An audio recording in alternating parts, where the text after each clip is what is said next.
All right. Here we go.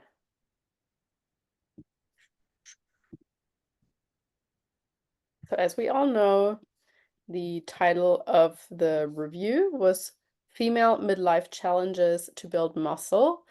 Menopause wins again, question mark. And they reviewed an article which was titled Resistance Training Alters Body Composition in Middle-Aged Women Depending on Menopause, a 20-week controlled trial by Eisenman et al. 2023. So very, very recent. And the background is that a 2000 study showed that from our 20s onwards, we can observe decreases in muscle mass. However, studies like this often investigate sedentary individuals. We know that resistance training is the foundational mode of exercise that will help preserve muscle mass, muscle strength, and muscle function as we age. But the older we get, the less responsive we get to building muscle.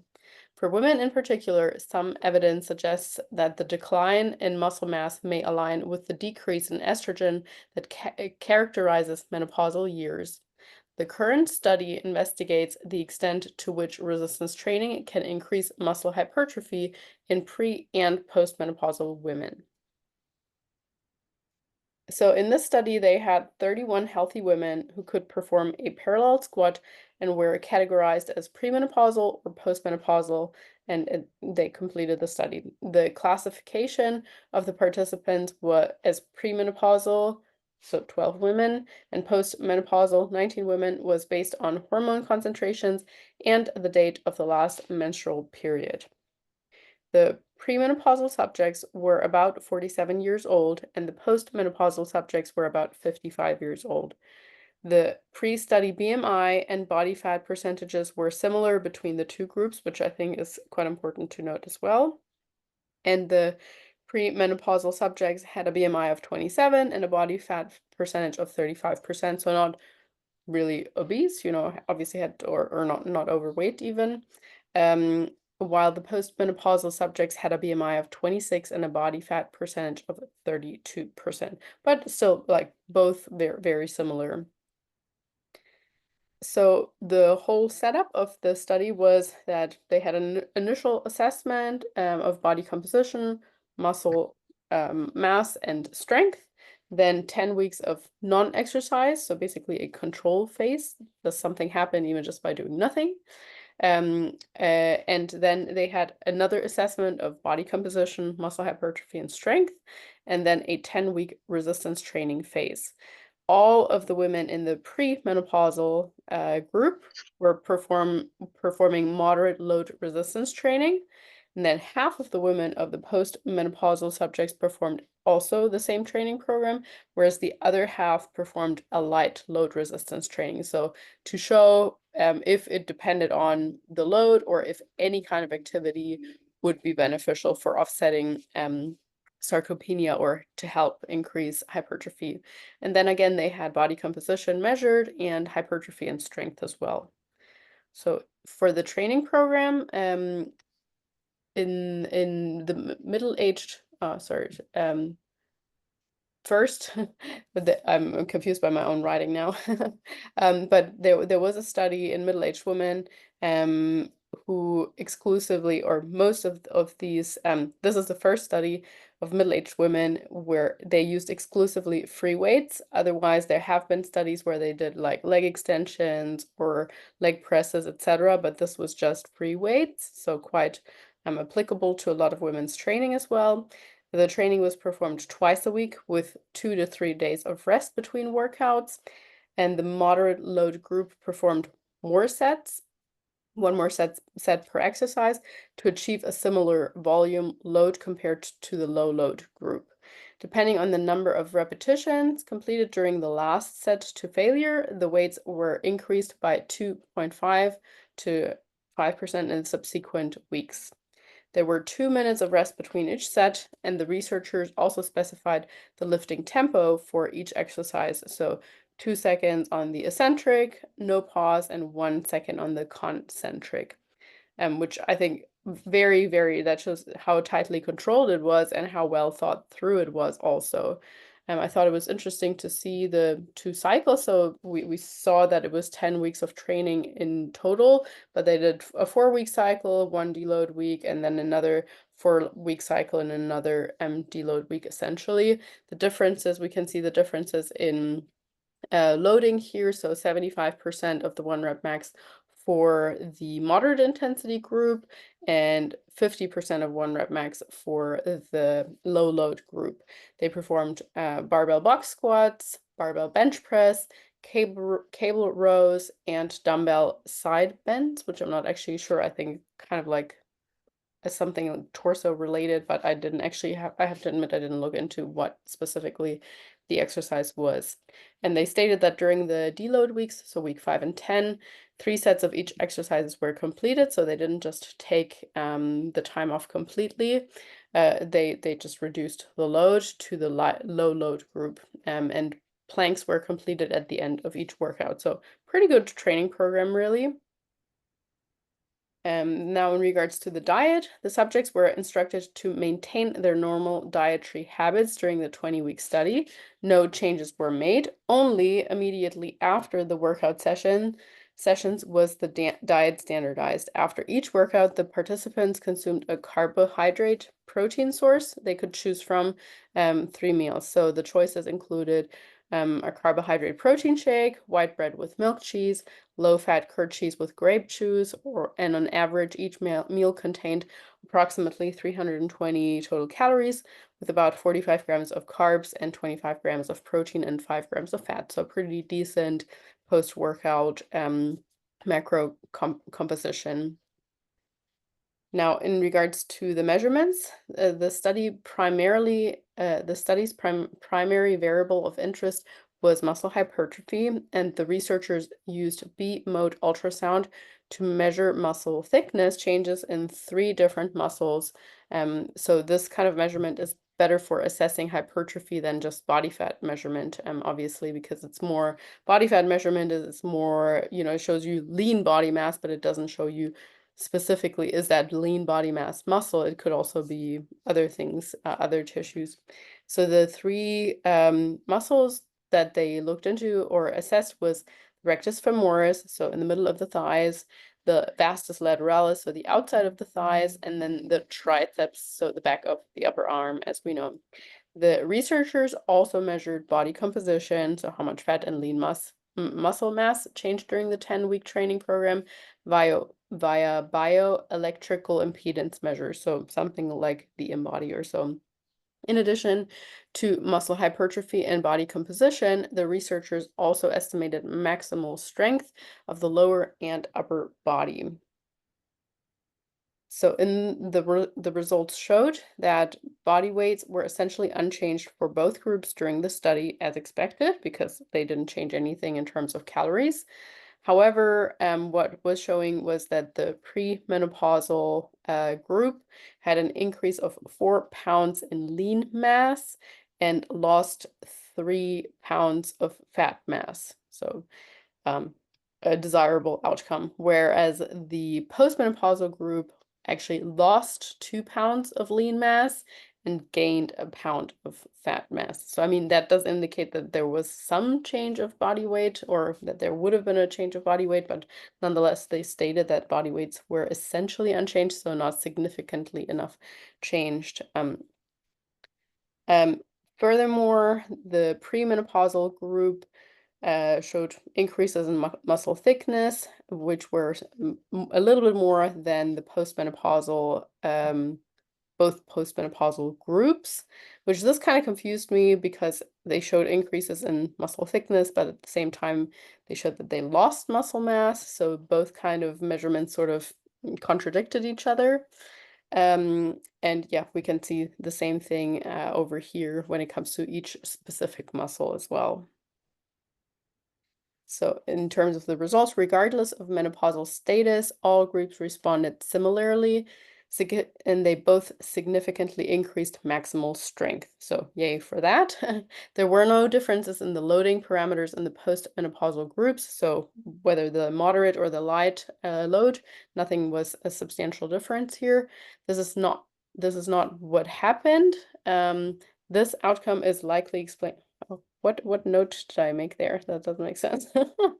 This outcome is likely explained by the fact that the subjects were not resistance trained. Oh, in regards to the loading parameters or to the strength, I guess. Yeah, I'm sorry, I'm confused by my own note there, but I basically just copied what that said. Anyway, we'll get back to that hopefully in a minute. The muscle hypertrophy results do not imply that postmenopausal women are not able to build muscle. Rather, these results suggest that the capacity for gaining muscle is somewhat diminished in the postmenopausal state compared to a premenopausal state. They stated that the strength and limitations of the studies were that it was supervised workouts and a great design in terms of also using free weights, not just machines, and in terms of specifying the rest time, in terms of specifying the load and everything else increasing, so essentially progressively overloading. And also that they took muscle thickness measures and not just the body bioelectrical impedance measures. They stated that the limitations of the study was that there was no nutrition control and no protein was not optimized. I mean, to an extent, at least they had some specifications in regards to the post-workout shake or meal, but otherwise nothing was specified. We can therefore assume that potentially they still didn't consume enough protein, perhaps. The sample size was quite small, with 12 people in one group and 19 people in the other group. And they didn't assess body water, which is always tricky when it comes to the bioelectrical impedance measure as well. So the two coaches that contributed to this paper, they voiced some thoughts as well, not necessarily in regards to the study, but how they deal with their clients and they go through menopause. So this Dr. Vonda Wright said that 80% of menopausal women experience the musculoskeletal syndrome of menopause that includes rampant inflammation, so frozen shoulder syndrome and similar, loss of muscle, so sarcopenia and frailty, loss of bone and fracture, rapid arthritis, progression due to cartilage matrix breakdown, redistribution of adipose tissue, and the loss of satellite cells, so muscle-derived stem cells. And her method to tackle this, she calls it the face the future method to extend lifespan, which is basically focusing on flexibility and mobility, focusing on aerobic health, so doing some sort of cardiovascular training as well, carrying some load, so lifting heavy, and also equilibrium and agility, so mental health as well as coordination and balance and all these kinds of things. So I like the acronym here with Face the Future. The other contributor was Cassidy Bale. She says that resistance training may improve some of the unfavorable symptoms associated with menopause, such as vasomotor symptoms, so for instance, when it comes to hot flashes, sleep disturbances, sarcopenia, osteoporosis, lipid profiles, metabolic conditions like type 2 diabetes or metabolic syndrome, and psychological conditions like depression, mood disorders, and anxiety. And she asks to consider whenever we have a menopausal client or we have issues ourselves that we consider their experience when it comes to training. We consider risk factors, which I think often we don't take into consideration enough anyway. And of course, time availability.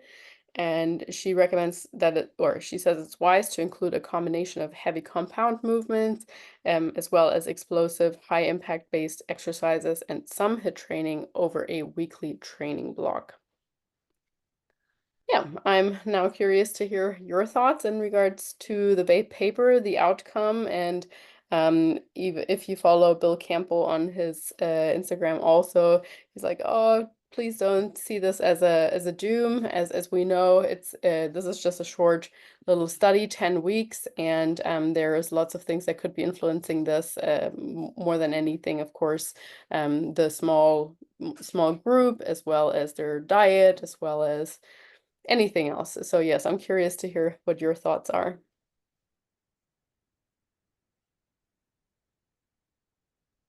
Well, it is hard not to be discouraged by it, even though the study said, don't be discouraged by this. Um, and one thing I noticed what you pointed out was the discrepancy between the muscle loss, but also the size gain. And I think that's probably because you're using bioelectrical impedance, which I feel is useless. I feel like you could step on the in-body, take a measurement, drink a glass of water, get back on the in-body and be like, look at that, I lost 5% body fat. I just feel like it's not a good measurement, but I was glad that they used the muscle measurements at least to kind of really look at things. Um, and I kind of went down on a little bit of a rabbit hole after I read this about the connect because of my own experience over the last however long with my knee situation, and finding out that there's some arthritis happening in there, and where I never had knee problems in my entire life. I go through menopause and now I have knee problems and arthritis showing up here and there. So I kind of went down a rabbit hole with was it the first coach or the second coach talked about in the reflection the rapid onset of arthritis, osteoarthritis, and arthralgia, which is a word meaning like inflammation related to arthritis in the body.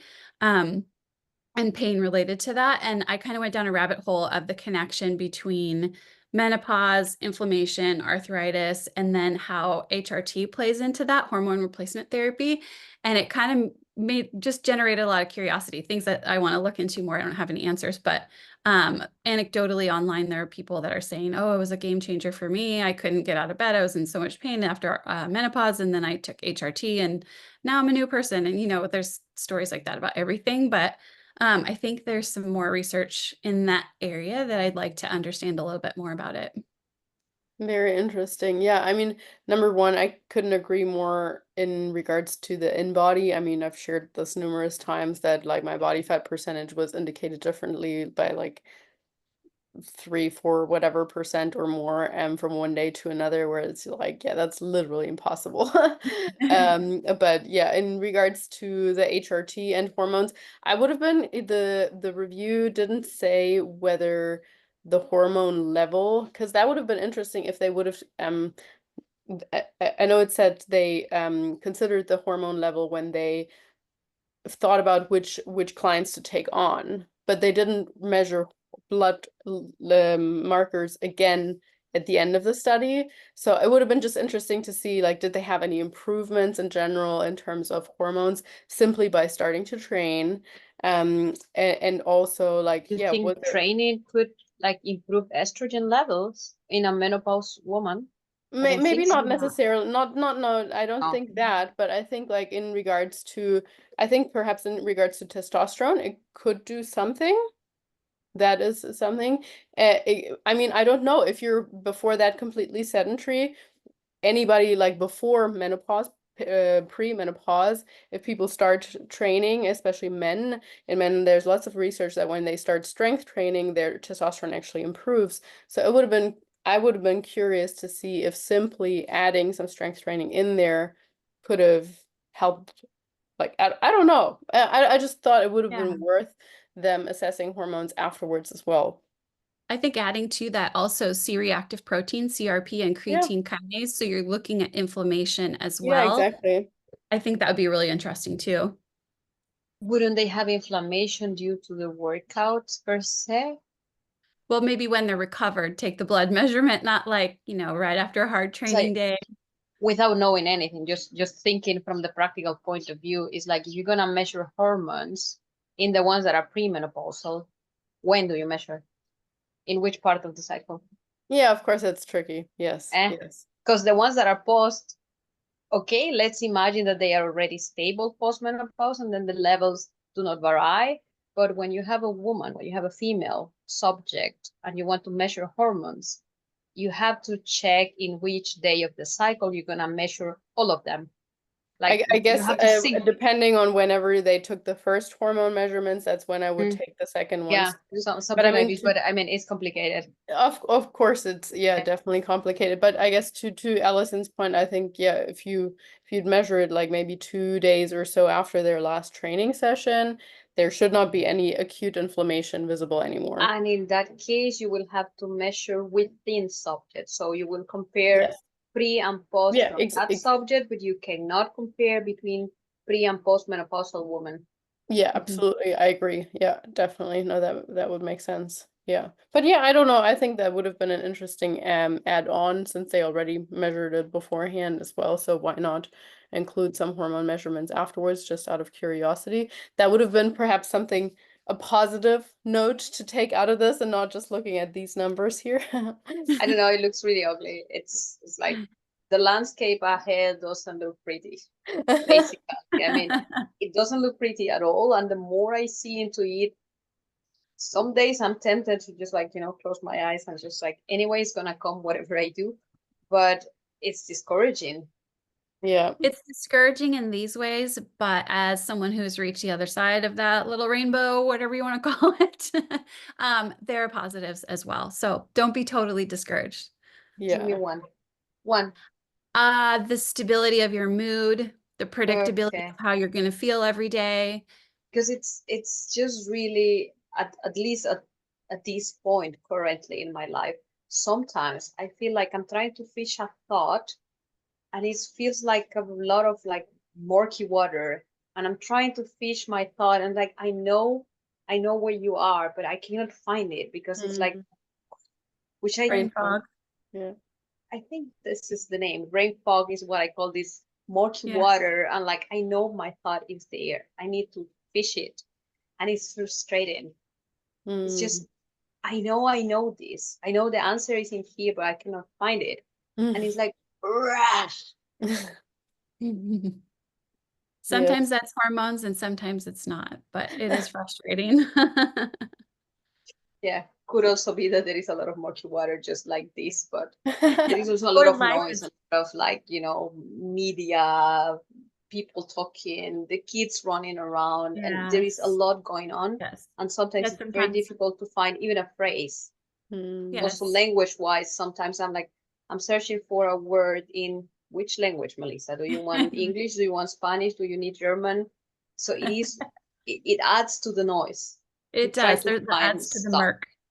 Yeah, that's frustrating. Yeah. Sometimes the world is full of murky water and we assume it's inside of us, but sometimes it's out here. And if you're speaking 3 different languages, I imagine that's kind of hard to shift gears. It is, and it is all mixed because at work now we are lucky enough to have 2 Spanish-speaking colleagues. So if I turn here, I speak Spanish, and if I turn here, then I speak English. Oh gosh. And if the Hausmeister come, they actually have to speak German. So it happens in the same room that I have to be able to find words in 3 different languages, and my brain's struggling. That's a lot. That is a lot of things. That's not a hormone problem. That's a challenging thing to do problem. I don't speak 3 languages, but I struggle with words sometimes too. I speak just English and some Spanish, but I don't have to go back and forth with those very often. Any So other thoughts on the review? discouraging, that's the only adjective that comes to me. In regards to the study design, any thoughts? No, I think it was good. I think that it would be really nice if they would have had more people, but you get what you get. It's very difficult to find enough candidates. And yeah, of course, I would like to see this in kilos, not in pounds, whatever. Also, if you control nutrition, then how close to real life it is. So we Yeah, will that's put this true. as this is very real life Yeah, that's oriented. true. But then you have less control. So you have to decide, it's like a spectrum. You can also put them in a metabolic guard and make sure that you know how much they eat, how much they pee, how much they sweat. But that's not real life. In this Yeah. case, you're seeing people in real life. And I think in that sense, the study was very well designed. Yeah. Yeah, okay, cool. I mean, if there's no other notes on the study, then we can go over to Melissa's things. Would you like me to share your screen or the screen? I Are you have the ready? computer today, so I think I can do it. Okay. It's very short. Don't be scared. Hot disable participant screen sharing, dear host. Yes, I did just now. Okay, that means I cannot share. Now I can. Okay, share. Can you see it now? Still loading, but yes, now we can. And if I put the PowerPoint now, can you see it now? Yes. Okay, now I just have to get rid of this bar here so I can actually read it. So the name of the study, and I think we talked about it like 2 or 3 weeks ago, I don't remember, but it was there was a clear link between obesity and dementia. And there was a phrase that say that being obese or overweight in your midlife increases your risk of dementia by a lot. And this is the paper that gave birth to this affirmation. And I just wanted to make sure that I understood it correctly. And sadly, yes, it is. It increases the risk of dementia. Obesity in your midlife increases your risk of dementia by 3,888 times. So it's almost 4 times the risk. And we do have a lot of obese people, so it's very scary for the future.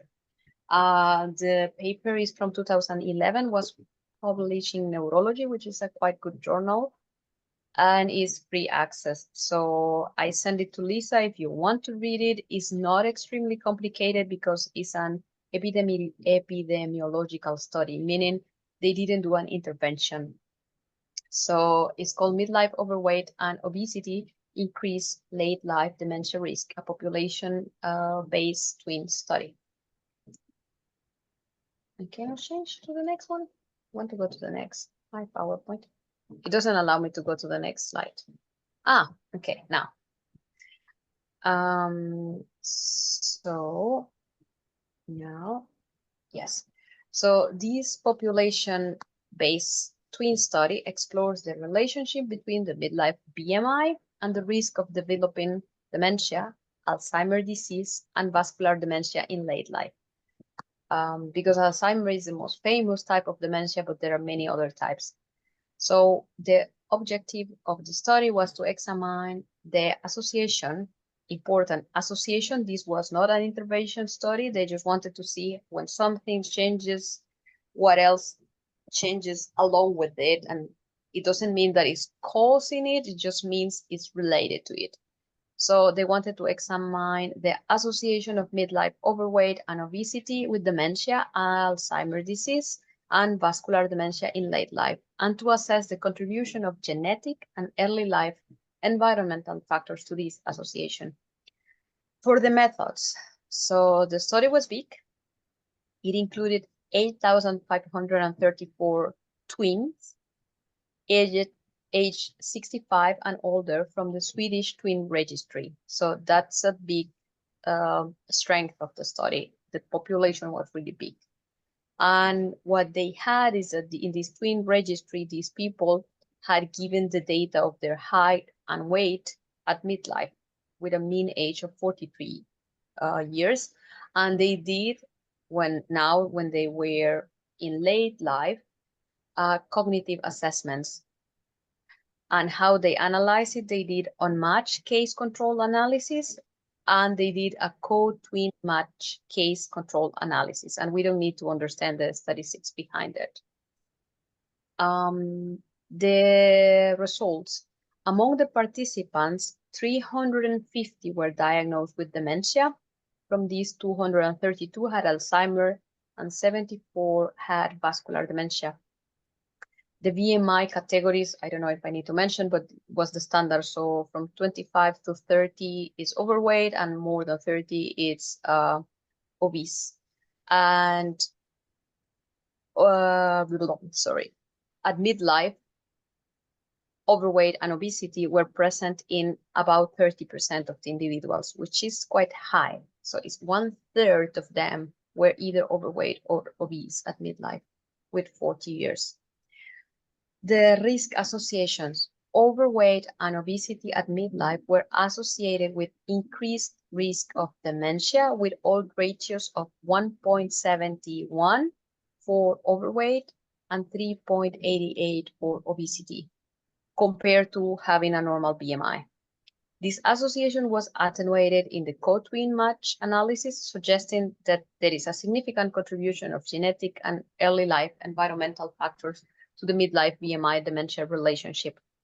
The conclusion is pretty clear. Overweight and obesity at midlife independently increase the risk of dementia, Alzheimer's disease, and vascular dementia. And genetic and early life environmental factors may contribute to this association. And finally, the key points are that midlife adiposity, overweight and obesity, is a significant risk factor for late life dementia. The study used a large population-based twin sample, and that allowed for the control of genetic and environmental confounders. And the findings emphasize the importance of maintaining a healthy weight through life to reduce the risk of dementia. And that is it. Awesome. So, wow. Short and painless, but Or also very painful. clear. Yeah. It's clear. It's very clear, and it's very shocking considering that in this study, you said only less than 30% of individuals were obese or overweight at midlife, whereas like nowadays, some of the studies that we 50. had, well, 50. 50, or I mean, if we combine obesity and overweight in the And then US, at the moment, almost 80%. That was just insane. Like 80, Now, that's nearly 3 times the amount. So it would be interesting to see, like, yeah, wow. I don't think interesting is the adjective though. That would be even scarier to see. Because if you really multiply that these 80% of the population from the ones that are obese, they have 4 times the chance to get dementia. There is nothing we can do. We are working on that, but we are not even close to a solution. The only things we have at the moment are lifestyle changes, and those are the hardest. People is looking for the magic pill, and we don't have it. Well, And I mean, don't think we Ozempic will is have it. coming, so for some that is a magic pill, perhaps. But Yeah, well, you know, if that's what it takes for you to reduce your weight at midlife, go for it. yeah, I'm okay with that. Yeah. I made peace with this. You choose your evil. Yeah. So if this is not the way it should be done, but if this is the only way that can be done, and you want to deal with whatever secondary effects it could have, it will improve your health. I agreed. Yeah, absolutely. Yeah. So for me, this was a scary deep into murky waters. Yeah. Yeah. And yeah, I have nothing positive to say there, because I see around, and I know in Germany it's not that bad. I know, but this is what I have It around is me. still pretty bad. Like, I mean, I think you have we all live in our little bubble. And so, like, you have active individuals around you, but go into like bigger cities and more immigrant families, even here, they eat at McDonald's and whatever all the time also. Like, I know plenty of obese Germans here as well. I don't, because Tübingen is a very active, tiny city. So I see here people with overweight. I see people like with their little chubby belly going around, but obese rarely around. But I know this is not reality. Yeah. Yeah. And I don't know, for Alison and for Joyce, what do you see around you? Yeah. Yeah, there are a lot of very large people in the US. And the standard, like yesterday, I spent all day at a college with my oldest son. He is starting college. We went to orientation. So there were like thousands of people around. And I was just sitting there kind of like observing how so many of them, most of them were overweight. Well, It was and the sad. scary thing is that things become normal. Like, literally, like, you think you're the overweight person, you think I'm skinny because everyone else is obese. And like, literally, the normal is just shifting, and you don't even see it anymore. Even if your doctor might tell you, oh, you'd be good off like losing a few pounds, the doctor himself is probably this size, and he's saying it just because he has to say it, type of thing, but not necessarily But I because mean, let's define normal. Normal, when you have a curve, is where you have the highest part of the curve, and that is now overweight people. So Yeah. we are not normal anymore. We are in the tail of that curve. Normal is where the majority of the people is, and it's not becoming normal. It is normal to be overweight. It is. Yeah. Yeah, that's true. There's a lot of people here that's obese, a lot, you know, not to make fun of this or whatever, but when people say there's a lot of things bigger in Texas, they weren't kidding. Mhm. And I had a woman that's from here that said the same thing. So yeah, I mean, there's a lot of obese people here, a lot. Mm. It's But they just, interesting. Sorry. no, go ahead. I was just going to say it's interesting. We tend to say, oh, it's because of McDonald's or fast food or Starbucks or the things that we're all consuming. And that's probably a big part of it. But even yesterday in this orientation, they served us breakfast, lunch, and a snack. And the breakfast was like pastries. And then lunch was white rice and noodles and like this breaded fried chicken thing. And then, you know, snack, here's a plate of cookies. It was just, and there was dessert after lunch. Here's these giant Rice Krispie treats. Like, and had they served something else, people would have been like, "Ew, what is that? That looks like healthy. I can't eat that. This food is terrible." Yeah, I mean Yeah. that's so scary that Normal. the exactly that eating well is like the unnormal, and you have to almost justify if you eat something different these days. And it's also scary to think that um these kids are just starting off college, and freshman 15, they're probably gonna, in the first few years especially, gonna gain even more weight eating at the cafeteria basically all day long. Yeah, So they have 5 Starbucks on campus. wow. Have like every restaurant you can think of on campus. Wow. I see a lot of smaller children that are overweight. You know, even at our church, we serve donut holes and coffee at church. And I'm like, oh my God. And I see these kids that come up and they just grab it, you know, and I'm thinking, you really don't need that problem, but you know, it's not my business or whatever. But I'm just like, I told them, this is against my religion to serve these donuts, people. But anyway, I mean, you know, it's part of what I do, but I'm just like, but you know, I just feel bad. Like, as you get older, you're going to have so many problems Yeah. eventually, you know, eating like, but you know, the Well, parents, and I mean, Alzheimer's and dementia is probably one of the last ones people think of. People think of heart health, yeah, people think of maybe their joints or whatever, but they don't think of like their cognitive decline associated with that. So very yeah, interesting Because study. this Thank is you for actually sharing that. if you make it to there, if you arrive to that age, because you might die before from a stroke. Yes. Yeah. Yes. It's There's kind of just an attitude of enjoy it while you're young, enjoy Yeah. it while you can, enjoy it while you can eat as much as you want and you can't gain weight. Like there's this attitude of that's why we give our kids the garbage that we give them. how was that? YOLO. YOLO, yeah, Yeah. you only live once. Yeah, Yeah. You yeah. only live once attitude. I I yeah. never hear heard that a that lot. before. I was like, whoa, YOLO. YOLO style. So we're gonna have dinner YOLO style. That YOLO style, you only live once style. Okay. But I wanna live that only once long. Yeah, So exactly. Well, and I mean, this study focused on people in or people's weight at mid-age, but we also forget that people's weight at mid-age is influenced by exactly the people that Allison saw yesterday, college students and everything leading up to that. So it's not just like, oh, from when we're 35 or when we're 40 onwards, that's when we need to start paying attention to no, XYZ. It's but I obviously, think the point was to make you think that it's not that these people at the end of their life they are obese and that's why, but being obese from there, it's yeah. already carrying all these problems to you Mm-hmm. towards the end of your life. And as Mm-hmm. you said, not only those problems. So that's Yeah. Well, thank you for sharing the study with us. Very interesting for sure, for summarizing it. Um, any other? ChatGPT advice. Yeah, ChatGPT, no, is there to he be knows used. everything.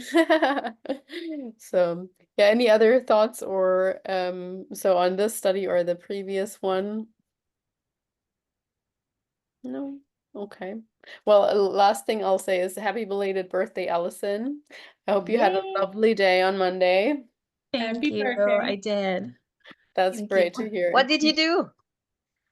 It was a very mellow day. We went out, I went out to brunch with my boys and my husband.